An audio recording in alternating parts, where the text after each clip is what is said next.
Ballyhoo and welcome. The Passion Project continues.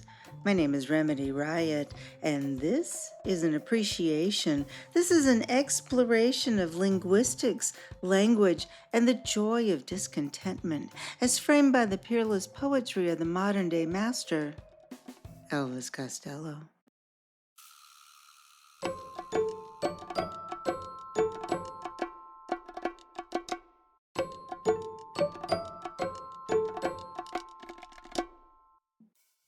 Today's slow drag is with Almost Beaten to the Punch from Get Happy, released in 1980. The songwriting is credited to Elvis Costello.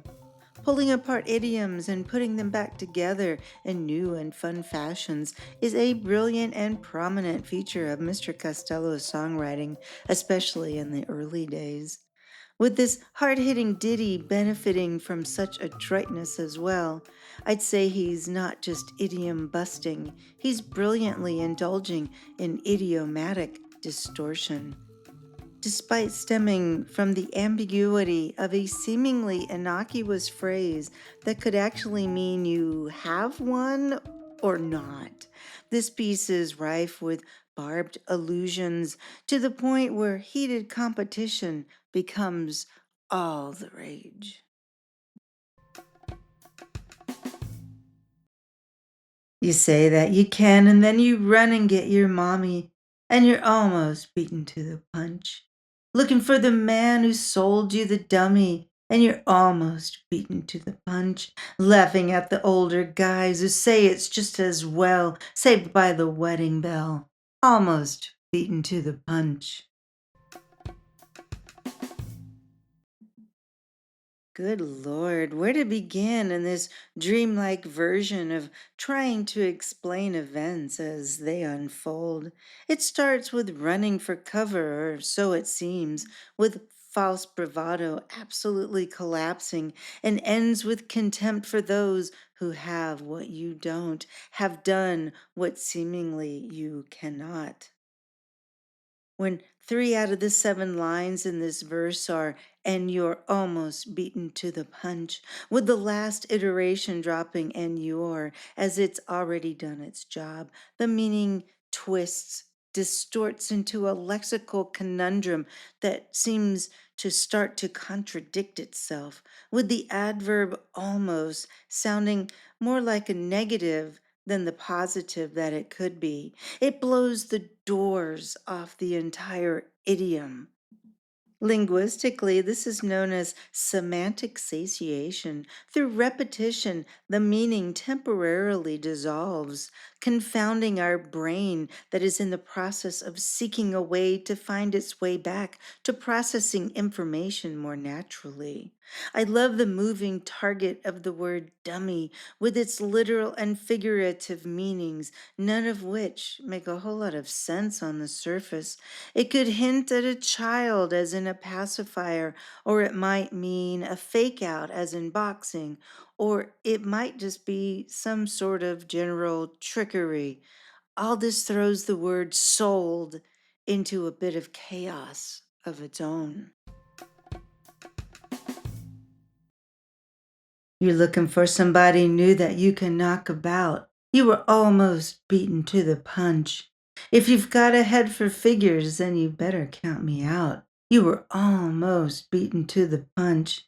You pull that piece, but you soon call it love. You go hand in glove, almost beaten to the punch. Another 7 lines in total, again with 3 of them employing semantic satiation. There's such understated tumult in this verse. How do you do it, kind sir?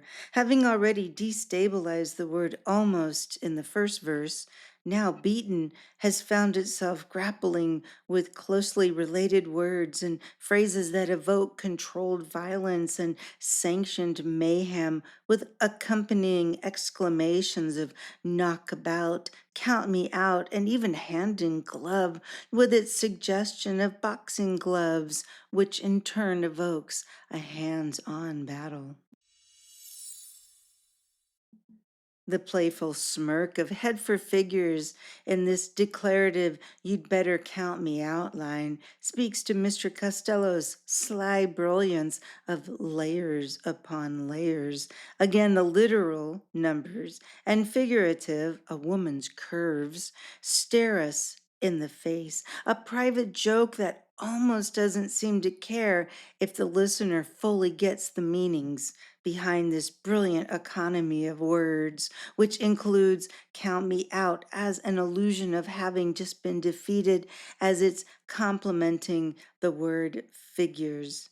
You pulled the piece, but you soon call it love is another exquisite construction of words with its matter of fact explanation of how we can often confuse fleeting physical pleasure with everlasting authentic emotion. As an American, it took me quite a while to understand the British meaning of pull. Imagine my genuine glee upon realizing this piece has even more going for it than I originally understood. Your body speaks so much louder than your voice. You let it do the talking, so I don't have any choice. Mr. Costello's masterful work with pronouns, especially the distancing kind, is almost the hallmark of what makes his talent so singular. Throughout this piece, it's been about you. You're almost, you're looking. If you've got a head for figures, you go hand in glove. Now, with this cliche busting bridge, the first person, the singular I, gets tucked in without much fanfare.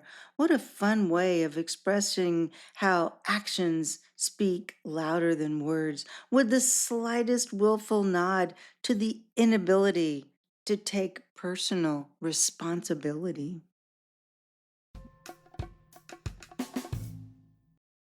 Now you find the younger guys are putting up resistance and you're almost beaten to the punch. You better get out now because you'll never go the distance. And you're almost beaten to the punch. You'll find a girl and you'll promise her anything, even a wedding ring. Almost beaten to the punch. Can you believe it? Another 7-3 split. That's 3 for 3 in the verses of this confounding piece where we only thought we knew what they meant. This title verse has seemingly lost most of its meaning by now, beautifully confounding its intention in the process, the urgent performative agitation that finally breaks through in the last line of this nearly gives the game away, recontextualizing the seeming indifference of the preceding lines into a squeal of self aware entrenchment that was hinted at when the pronoun I itself crept in. In direct opposition to the first verse, there's no more laughing at the older guys, rather, a bit of empathy for the potential life lessons that lay ahead for the younger guys, dispensing wisdom based upon the insight of having confused love with pulling, knowing the empty promises that often accompany this misplaced passion. In a word, resistance is futile.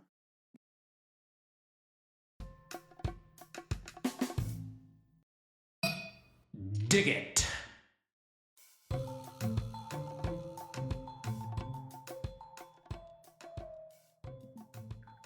Again, this has been a slow drag with Almost Beaten to the Punch from 1980's Get Happy, on an album of 20 songs in total and seemingly countless more with the blessed re-release of the 2003 Rhino Edsel edition of Get Happy.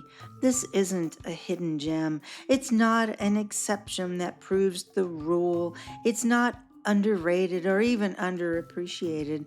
It's just another melodic, chaotic, charming linguistic triumph that deconstructs, reconstructs, and then turns itself on its head just for fun.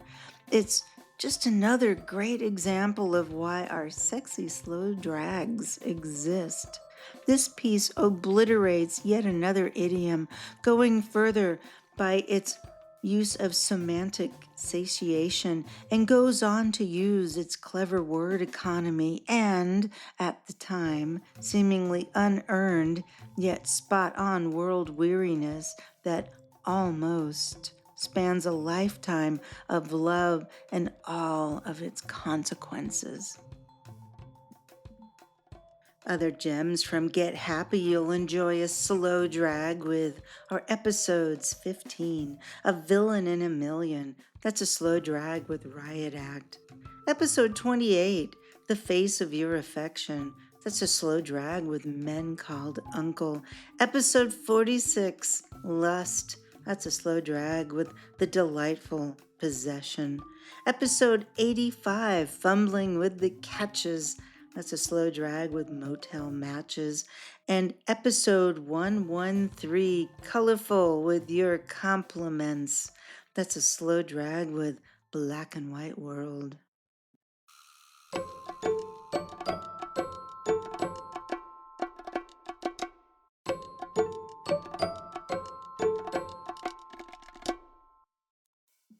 And that's it for today's slow drag. Thank you for listening. I'll be back soon, I promise, with another sexy slow drag. So, until next time, adieu, my little ballyhoo. Slow drag.